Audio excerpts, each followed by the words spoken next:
The email arrived at 4:47 p.m. on a Friday. 12 words. Effective immediately, your position has been eliminated. HR will be in touch Monday. No phone call, no meeting, no thank you for 8 years, just 12 words. From a man who used to ask me how my mother was doing. I read it 3 times. Then I closed my laptop, walked to my filing cabinet, and pulled out a manila folder I'd kept locked in there since 2019. Inside that folder was a single document. A document my CEO didn't remember signing. A document that meant I owned 12% of the company he just fired me from. My name is Sarah. I was the executive assistant to the CEO of a 400-person tech company in Boston.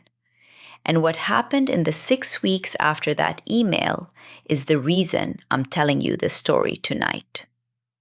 So pour yourself something to drink. Get comfortable. Because the man who thought 12 words could end my career had no idea what 12% could do to his. I started at Halverson Technologies in March of 2016. I was 26 years old. I had a marketing degree from a state school in Ohio, 2 years of receptionist experience, and exactly $400 in my checking account. I almost didn't apply for the job. The listing said executive assistant to the CEO, and I remember thinking, that's not me. That's somebody who went to Wellesley. That's somebody whose mother knows the right people. But I needed rent. So I sent the application at midnight with a cover letter I'd rewritten 11 times, and I expected to never hear back. 3 days later, David Halverson called me himself. David was 43 when I met him. Tall, kind eyes, a slight Boston accent he'd never quite shaken off.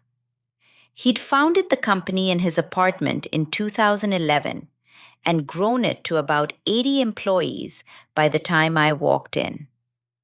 He didn't ask me about my qualifications. He asked me about my mother.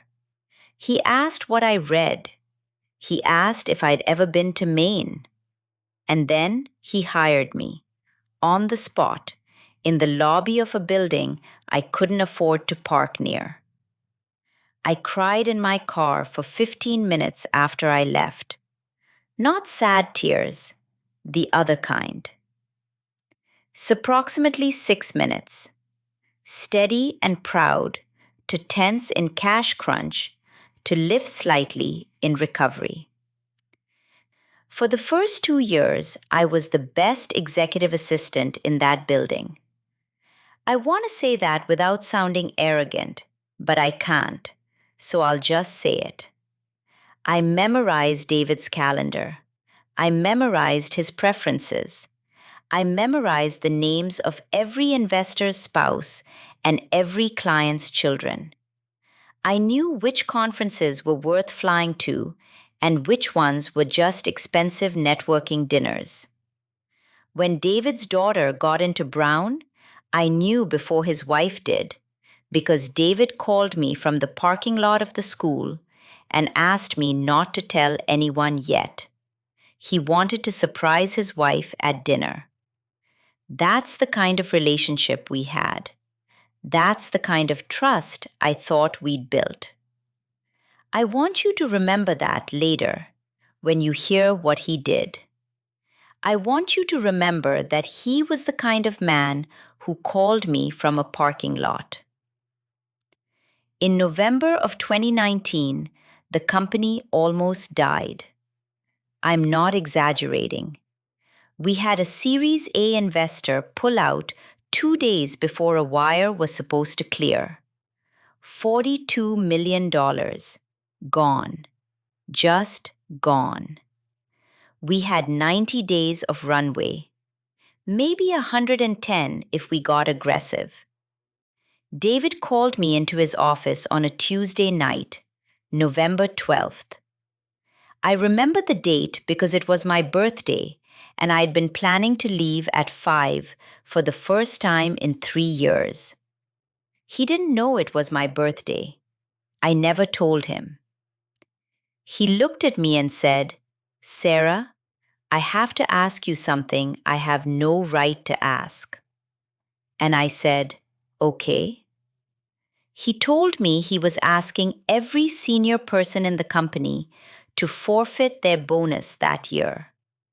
Not defer, not reduce. Forfeit. Mine was $42,000. I had been counting on it for a down payment on a one-bedroom condo. And then he said something I didn't understand at the time. He said, "In exchange, I want to give you equity. Real equity. The kind I'm not technically supposed to issue without a board vote. But I'm going to draft it tonight, and we're both going to sign it, and we're going to keep a copy each. And I'm going to file it with the cap table on Monday." He drafted that document by hand, on a yellow legal pad. He gave me 12%. 12% of a company that, at the time, was worth almost nothing. 12% of a dream that could collapse in 90 days. I signed it. He signed it. We made copies on the office Xerox. He took his, I took mine.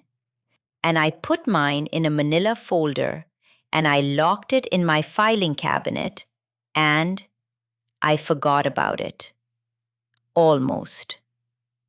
The company didn't die. It almost did, but it didn't. By March of 2020, we'd landed 2 new investors. By summer, we'd shipped a product update that took us from B2B, small business, into enterprise. By the end of 2020, we doubled headcount. By 2022, we were at 300 employees. By 2024, 400. Series B closed in 2021. Series C closed in 2023 at a $480 million valuation. Do the math on that. 12% of $480 million. $57.6 million. That number existed on a piece of paper in a manila folder in a filing cabinet on the executive floor of a building in Boston. And nobody knew it was there. Not the board, not the new CFO, not the auditors, not even David, because by 2023, David had forgotten. I didn't see David change all at once. Nobody ever does. It happens the way ice forms on a window, overnight, but in 100 small movements you don't see. After Series C, he stopped having lunch with the team. He hired a private chef for the executive floor. He stopped answering his own emails. He hired a chief of staff named Brittany, who started screening every request that came to his office, including mine. He stopped asking about my mother. My mother died in February of 2023. I took 2 weeks off. When I came back, David was in Aspen. He sent flowers. The card said, "Thinking of you, D.H." D.H. The man who had asked me about her by name for 7 years signed her funeral flowers with his initials. That was the moment I understood that whatever we'd had was over. I just didn't know yet what was going to replace it. Marcus Kowalski joined Halverson Technologies on the 2nd of October 2023 as our new Chief Operating Officer. He was 41. He'd been at 3 other companies in the previous 6 years. His LinkedIn said he was a transformational operator with a bias for action. His Glassdoor reviews from his last company said he was a bully. I knew which one was true within 48 hours. Marcus had a tell. When he wanted something from you, he'd lean against your desk, not sit, not stand, lean. One hand on the surface, like he was claiming the desk while pretending not to. And he'd ask his question with a half smile, like the answer was already decided and you were just there to confirm it. He leaned on my desk for the first time on his second day. He said, "Sarah, how long have you been with the company?" I said, 7 years. He said, 7 years.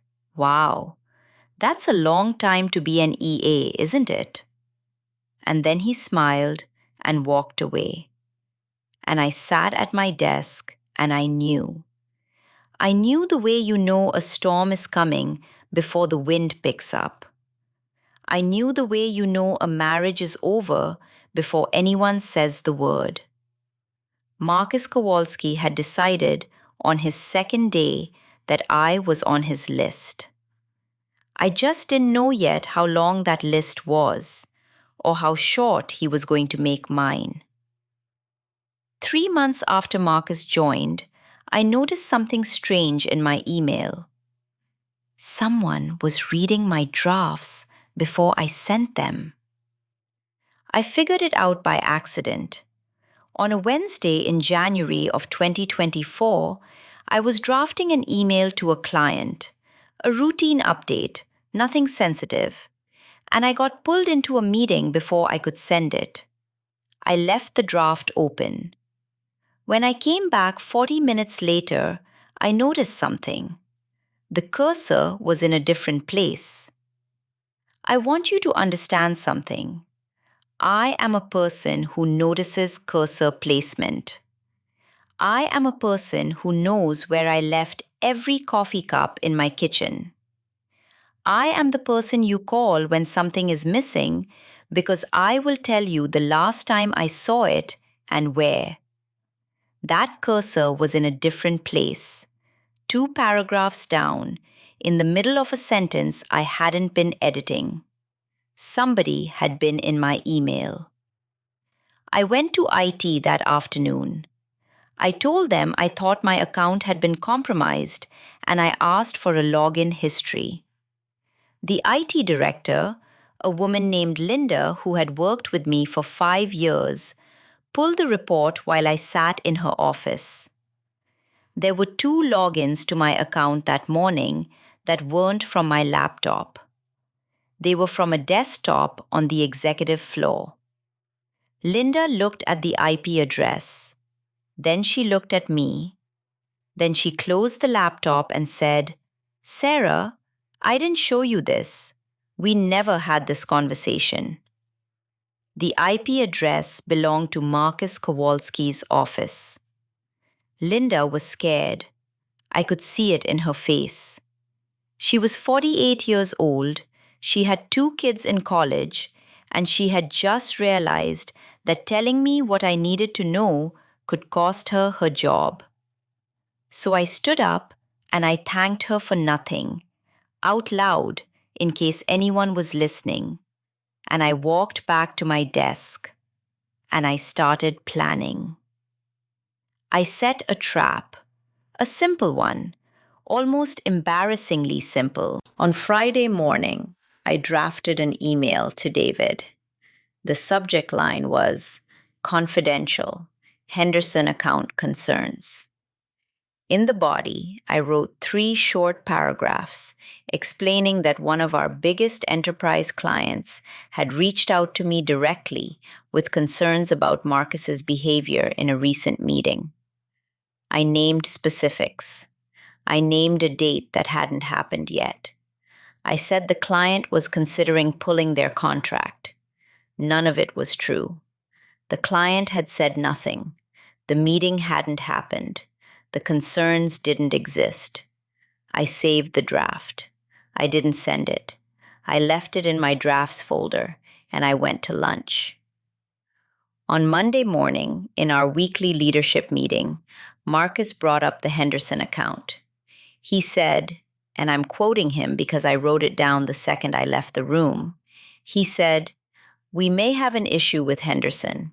I'm hearing some chatter that they're not happy with how the relationship has been managed at the senior level. We should get ahead of this." David looked confused. He said, "What chatter? From who?" Marcus said, "Just internal signals. I'd rather not name names." And I sat at the back of that conference room with my notepad, and I drew a small check mark in the corner of my page, because Marcus Kowalski had just confirmed in front of the CEO and 7 other executives that he was reading my drafts. I went to David that afternoon. I closed his door behind me. I told him exactly what had happened. I told him about the cursor. I told him about Linda. I told him about the trap. I told him Marcus had taken the bait in front of him an hour earlier, and I waited for him to do the right thing. He didn't. He said, "Sarah, I think you may be misreading this. Marcus is new. He's still finding his footing. I don't want to make accusations based on a feeling." I said, "David, this isn't a feeling. This is a logged IP address. Linda has the report." He said, "Linda shouldn't have shown you that." That was when I knew. That was the exact second. David was protecting Marcus.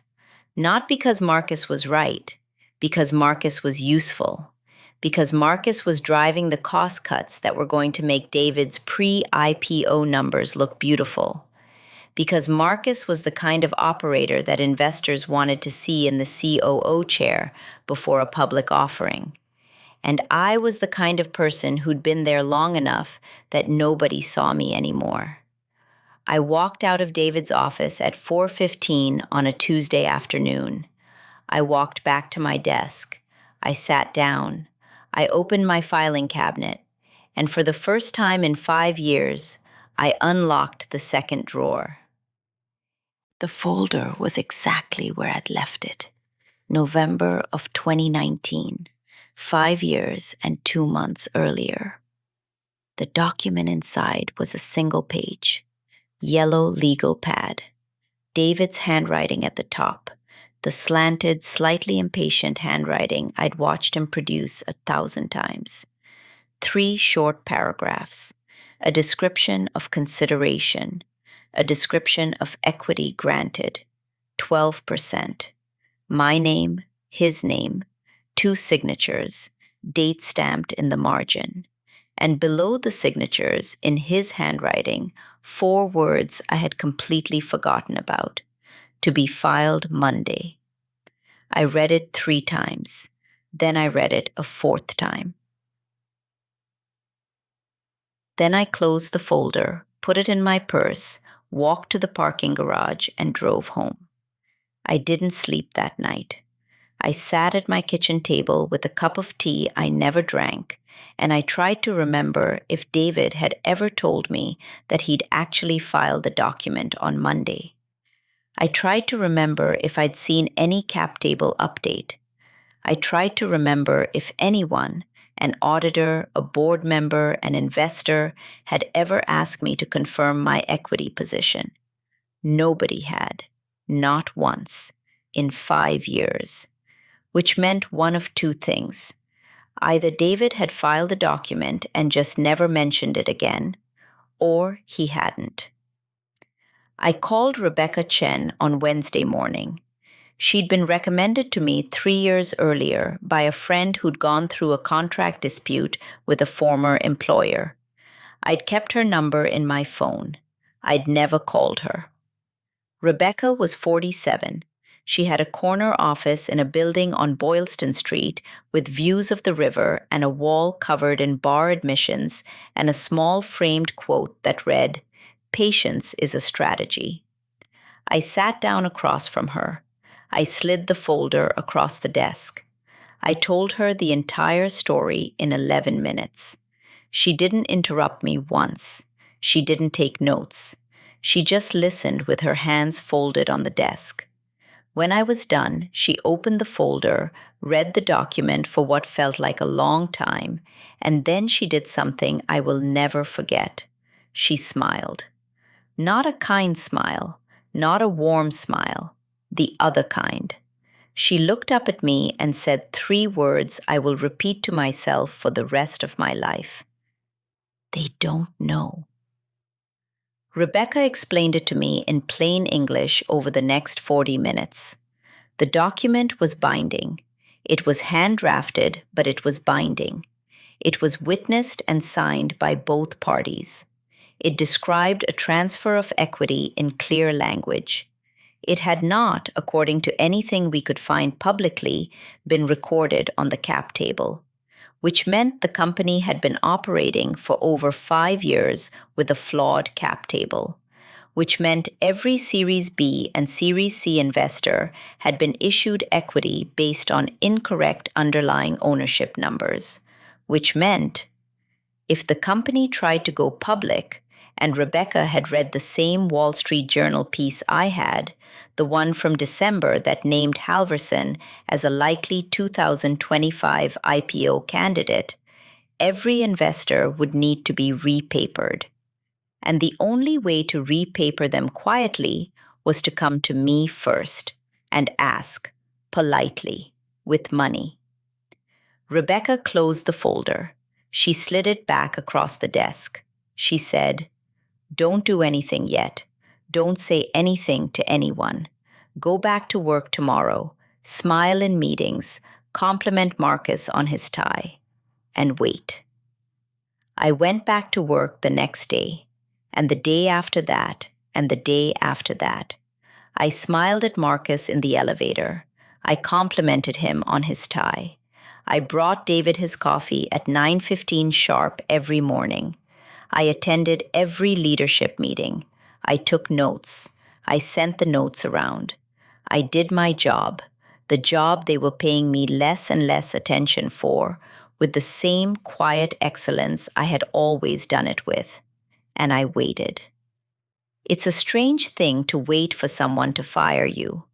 It's stranger still to know exactly what's coming and to know exactly how it's going to play out, and to still wake up every morning at 6 and put on a blazer and drive to a building full of people who have no idea what's about to happen. In late February, Marcus moved my desk off the executive floor. He told me it was a space optimization initiative. My new desk was on the 3rd floor, between accounting and the supply closet. In early March, my access to David's calendar was revoked. Brittany sent me an email that started with, "Per Marcus." In mid-March, I was removed from the leadership meeting invite. Rebecca and I had lunch every Friday. She'd ask, "Anything new?" And I'd tell her. And she'd nod, and she'd write nothing down, and she'd say, "Good, keep waiting." On April 4th at 4:47 on a Friday afternoon, the email arrived. 12 words. And I closed my laptop, and I walked to my filing cabinet, and I unlocked the second drawer. And then I called Rebecca. On Monday morning at 10 o'clock, I walked into the HR conference room on the 4th floor. Rebecca walked in beside me. The HR director, a woman named Patricia, was already seated. There was another woman next to her, younger, probably a paralegal, with a stack of paperwork and a thin smile. Patricia did not stand up to greet me. That was the first thing I noticed. She slid an envelope across the table. She said, "Sarah, I want to walk you through the terms of your separation agreement. The company is offering a severance of $40,000 in exchange for a standard non-disparagement agreement and a waiver of future claims. We'd like to have this signed today." Rebecca didn't open the envelope. She slid the manila folder across the table instead. Patricia opened it. She read the document inside, and I watched her face. If you have ever in your life seen a person realize in real time that the meeting they thought they were running is not the meeting they are actually in, you know the look I'm describing. Patricia's mouth opened slightly, then it closed. Then she looked at the paralegal next to her and said, "Tara, can you give us the room?" Tara left. Patricia looked at the document again. Then she looked at Rebecca. Then she looked at me. And she said something I will treasure for the rest of my life. She said, "I'm going to need to call Marcus." Rebecca said, "You're going to need to call counsel." Patricia said, "I am counsel." Rebecca said, "Then you're going to need to call David." David called me 4 hours later. I let it go to voicemail. He left the voicemail at 2:47 on Monday afternoon, April 7th, 2024. I have it saved. I'll have it saved on the day I die. I want them to play it at my funeral. "Sarah, it's David. Listen, I'm sure there's been some kind of misunderstanding here, and I'd really like to talk to you directly before this gets blown out of proportion. Could you give me a call back at your earliest convenience, please?" At your earliest convenience. I want you to understand something about David Halverson. In 8 years of working for that man, he had never, not once, said the word please to me on a phone call. He didn't need to. He was the CEO. The word please was for the people who answered to him. And now he was saying please. And he was saying it twice in a voicemail. I didn't call him back. Rebecca said, "Let him sweat. Let him sweat for 3 days." So I let him sweat. On Thursday morning at 9, Rebecca and I walked into the same boardroom I had taken notes in for 7 years. David was at the head of the table. Patricia was next to him. A man I didn't recognize, tall, gray hair, expensive watch, sat on David's other side. Marcus was not in the room. That was the first thing I noticed. The man with the gray hair introduced himself as Halverson Technologies' outside counsel. His name was Jonathan. He had been flown in from New York the previous evening. Jonathan opened the meeting by acknowledging, on behalf of the company, that there appeared to be a, quote, irregularity in the cap table that warranted further review. He said the company was prepared to make Sarah whole in light of this, quote, administrative oversight. He offered $1.8 million. Rebecca smiled.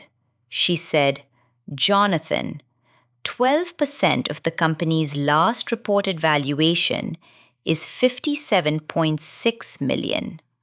We're prepared to take a discount for liquidity, but that discount is not 97%. Jonathan said, "The valuation reflects preferred stock. Common is discounted." Rebecca said, "The agreement does not specify common. It specifies 12% of the company." There was a long silence. David was looking at the table. He had not yet looked at me. In 35 minutes of negotiation, he had not looked at me once. Jonathan asked for a recess. They left the room. Rebecca and I sat there. She didn't speak. I didn't speak. I looked out the window at the city. I could see the building where Rebecca's office was. I could see the river. I could see the parking garage where I used to cry on my lunch break in 2019. They came back 20 minutes later. Jonathan said 3.9. Rebecca said 4.5. And Marcus Kowalski is terminated for cause by close of business today, with a documented record stating the termination is related to unauthorized access to internal systems. David looked up for the first time. His mouth tightened. Patricia put a hand on his arm. Jonathan said, 4.2, and Mr. Kowalski's separation will be structured appropriately. Rebecca looked at me. I nodded. Jonathan said, we have a deal. And David finally looked at me, and he said, Sarah, I'm sorry it came to this. And I said, David, it came to this the day you signed Marcus's offer letter. Everything since then was just paperwork. And I stood up, and Rebecca stood up, and we walked out of that boardroom for the last time. The wire hit my account at 11:14 on a Tuesday morning, April 23rd, 2024, 16 days after the email. $4.2 million. After tax, and I am very, very fortunate to have had Rebecca structure this with attention to capital gains treatment, I kept just over $3 million. Marcus was terminated that same afternoon. The internal announcement said he was pursuing other opportunities. The Wall Street Journal piece 3 weeks later was less generous. I'm told he is now consulting from his home in Connecticut. I have not asked anyone for confirmation. David called me one more time, 6 months later, October of 2024. He left a voicemail asking if I would consider coming back as an advisor. He said the company missed my, quote, institutional knowledge. I never called him back. Halverson Technologies went public on the New York Stock Exchange on November 14th, 2024. The opening price was $68 per share. By close of the first day of trading, the company was valued at $1.8 billion. 12% of $1.8 billion is $216 million. That's not the number I walked away with. I'd already settled for 4.2. The math is what the math is.